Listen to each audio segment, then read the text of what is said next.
Now, the Lagos State government has reignited the spirit of Afro-Brazilian heritage with the vibrant revival of the Fanti Carnival, a festival long woven into the cultural fabric of Lagos Island.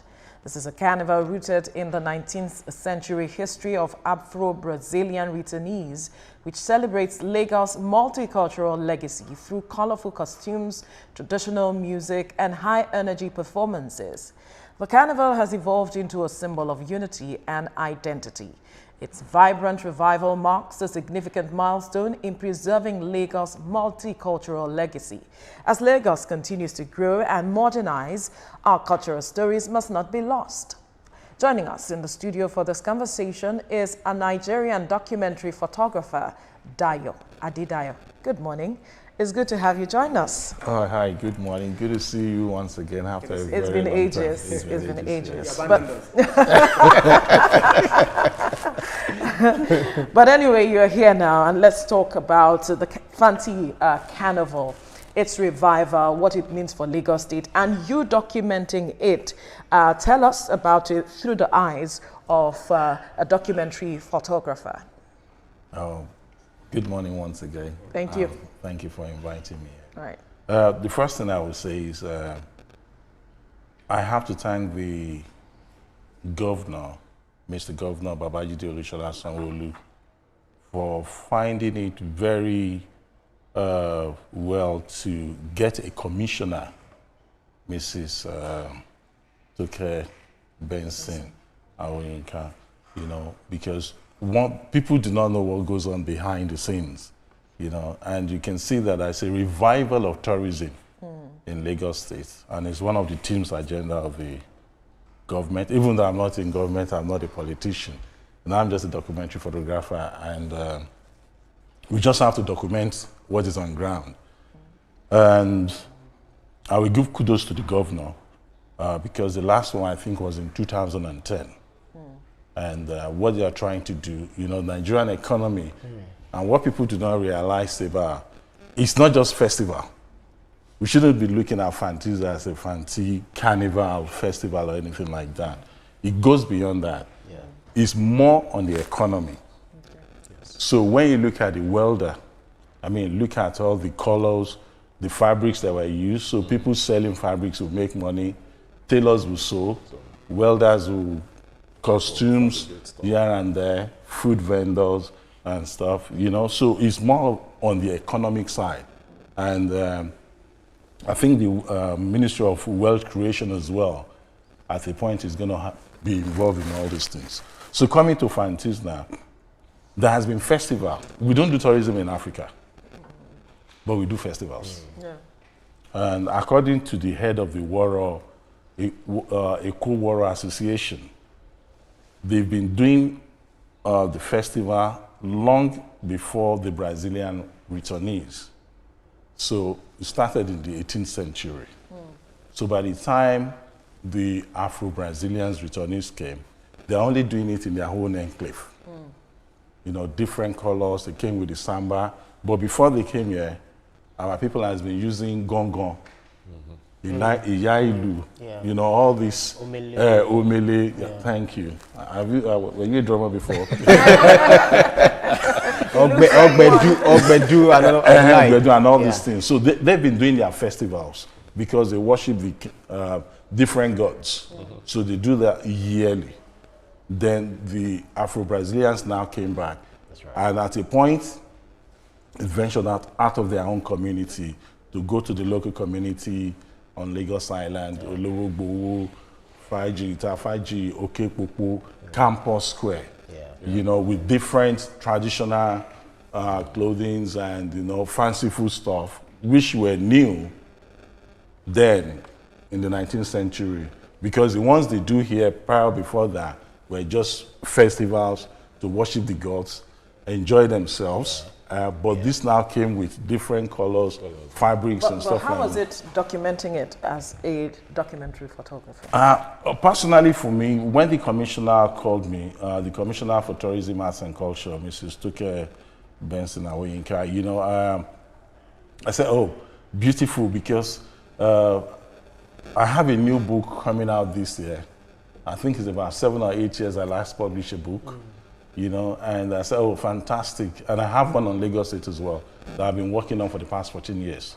It's going to be a very, very comprehensive book. And Lagosians, Nigerians will be very proud of it. I just said, oh, fantastic, I'm coming. And immediately, because that was my first time actually attending the carnival, the Fanti Carnival, because I was on the mainland, it's an island thing. But now they are trying to make it global. There was even the Chinese dance and stuff like that, which meant that they are attracting more people. So getting there, I was amazed because it's not different from what you see in Brazil. And you can fact check me. Last year, Brazil made $1 billion from the Rio Carnival. So I could see Lagos, I mean, if they could start with $100 million, which is going to impact the economy, the local economy, and before you know it, if 10, 15 states can bring up such things in the country, I mean, we have the Calabar Carnival as well. I mean, we'll be talking of economy here. You know, we don't have to rely on oil and gas, technology, or anything. But as a documentary photographer, we have to record our civilization. And unfortunately, we don't keep records in this country, right? Because like this now, there should have been up some archival pictures that should have shown. From the archival pictures, the generation now can design some costumes, see and tell a story of how these things are, and that is where I come in as a documentary photographer. Okay, coincidentally, I'm from Cross River State, and I was lucky enough to be part of the team that started the Calabar Carnival, you know, and I know that it brings so much money. So let's talk about the economics of having reviving the Fanti Carnival and why it should be really globalized and covers the whole of Lagos. The whole of Lagos should be part of this thing, because the bigger the carnival, the better the funds that comes in. That's right. Let's talk about that a bit. Yeah, you know, it's like a little drops of water that makes a mighty ocean.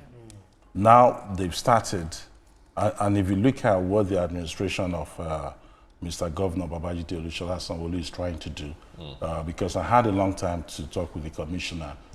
So what they are trying to do with their water intramodal transport system in the state, next year they said it's going to be completely different, because this is the first time after 15 years.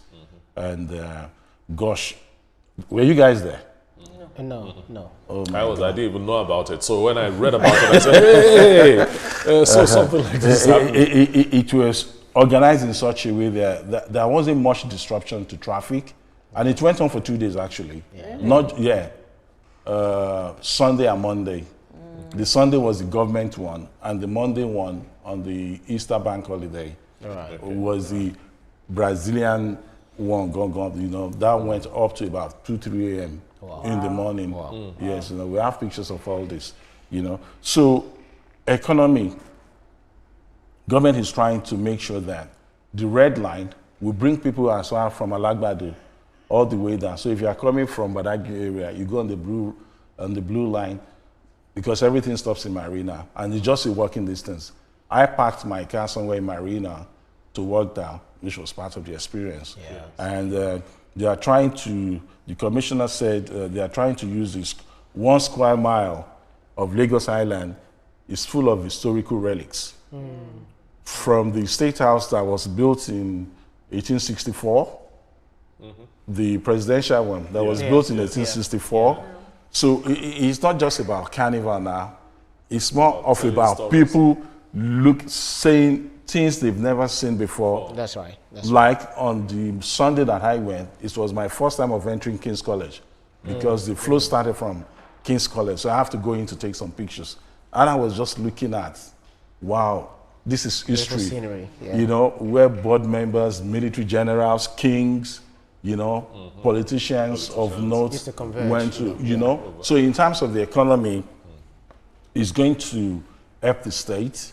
And what they are trying to do, according to the commissioner, is to have a full calendar year of tourist activities. That's right. Right. Yeah. So yeah, when you started off, you also look at the internally generated revenue that, you know, the opportunity that we can make from it. You also made allusion to the Calabar Festival. But one thing I'm worried about is by the time we talk about this, we begin to look at commercialization of cultural events, which can sometimes lead to dilution of the, you know, cultural heritage and all of that. So what measures do you think we can put in place so that as we pass on this to the next generation, we are not looking at money and we are not looking at things that might impact on the authenticity and cultural value, because commodifying culture might be a problem on the other side as well? I would not go that way, because time changes according to Olaritimi. Yeah. And the ways of men must change with time. Right? And we have to look at the commercialization as well, whether we like it or not. We can't be stuck in the old ways. At the expense of dilution of the... No, they're not going to dilute anything. Yeah. You see, come for the cultural show, you still see, they're even thinking further than you are thinking, because there's going to be a museum and archival things for all these things. Now people just come, see, dance, go, and that's the end of it. But going further, she's thinking further of how they're going to preserve all these things, right, so that for future generations, we're talking about 18th to 19th century. In another 100 years, people who are coming then will be able to see what we did. How things were. Yeah, in the 21st century of Lagos, you know. But when we look at our economy, and one good thing about tourism is, no matter how bad you are, you can have, in our days we use A1 to F9. You can have 8 F9 and still make a success out of tourism. And tourism is the largest employer of labor. You know, it is a soft way of getting the economy going. Yeah. This is my first time on TV, the new studio here. State of the art. Add state of the art to it. But something is missing. Oh, what is missing? Yeah, something is missing here. What's missing? You've become an institution. That should have been a museum. Do you know what I'm saying? Yeah. Because you guys are writing your history. That's right. Right? There should have been a museum. This is a new building. That's right. Attached to the building for people to come. That's tourism. So you just don't base your income on adverts or any other subtle way of making money. We also have a facility visit. We have students and people coming from different walks of life to see things that we have on the ground. They should start from the museum. And they don't have to come in here. I don't know the design of the place, because we'll take you around after the show. I was opportune to be at CNN. Right. You know, news was going on live in Atlanta, you know, and at the end of the day, I saw the way the things are, but you don't have access inside the newsroom, but you can see them through a glass. That's right. Sample That's right. glass. That's so what I'm looking at is money, employment, because if Fantis become very successful at the Rio Carnival, at least 1 month prior to the carnival, a lot of people will be busy. Right. So people can make money for 2 months what they will not make in 1 year. Yes. And not just that alone. Don't forget that by September, Lagos State is starting Dirty December. Yes. That's right. Yes, So in September, so everything is segues interwoven. into... So by next year, according to the commissioner, they're going to have a calendar, whole year calendar, so everybody globally can book their holiday. Because now for this one, a lot of people called me from abroad to say, oh, when is the next one happening? Because they could remember their young days when they Yes. Now, I'm sure that Lagos State borrowed a little from the revenue generated from Dirty December last year, and so they're looking at ways of exploring the culture, tradition within Lagos State. But how has documenting this Fanti Carnival changed your perception of Lagos State, perhaps Nigeria, our culture? Because a lot of persons too, like they are calling you from abroad now saying, oh, when is the next one? And maybe some persons like me, who is not originally a Lagosian, I might just learn a thing or two by seeing your pictures and wanting to be a part of this. But how is that going to change the mindset of a lot of people towards Lagos? First of all is visuals. The more you see a picture, the more you want to gyrate towards it. All of us seated here must have visited over 100 cities in the world without stepping into it. Absolutely, yeah. Everybody wanted to go to America. Why? Because of all the Hollywood movies we've been watching. The Nigerians want to sing like America because of the culture and the songs we listen to. Yeah. Now Nigeria have overtaken America in music. Yeah. Now Hollywood is, they are catching up with Hollywood. Same thing applies to what I'm doing as a documentary photographer. Right. So how will it, to answer your question straight, the book that I'm working on will be my best work so far. That when you buy it and you see the presentation, the narratives, the history, because it's not just looking at pictures. You read the history, how it all started, and not just that alone, the names of the original Lagosians, all the names, the family names, will be listed in the book. So that is an interest on its own. And for people to now go into this, they want to look at, oh, when is the next one coming? And if you can see what is going on within the country now, creatives are making waves in the country without a penny or effort by any government. You are now seeing festivals. Lishabi just did his own. Ojidioba is there. Ofala is there in Onitsha. The only the challenge we have now is up north, where the Doba politics cancelled. A lot of people book hotels and their travels just to come and watch the Doba. Then Arugungu Festival, due to the security challenges we are having, is not taking place. But the moment all these things, the security challenges we're having, goes down a little bit, Nigeria could be transformed in less than 4 years. And people will just be wondering, why haven't we done this? Without the Banj and Don Jazzy, and prior to the Banj and Don Jazzy, Kenny Ogungbe, and Kenny's music, and Dayo Adeneye, it won't be where we are today. So people like Dayo Adedayo are the John the Baptist of the creatives in Nigeria, that people coming behind us will be able to do things fantastic, and people will just be wondering, so where have we been all this year? Because those things are there already. You don't have to spend money. All that you need to do is just to push, just like the music industry and the film industry that we have in Nigeria today. You know, earlier on you said like a month to Fanti festival, people will be busy. It's going to be much, much longer than that. It's going to be much, much longer than that. Like, I want to use the Calabar Carnival that I know of as a model to ask you this question. Right now, preparations for the Calabar Carnival starts in January, you know, and it keeps gaining momentum until it gets to December.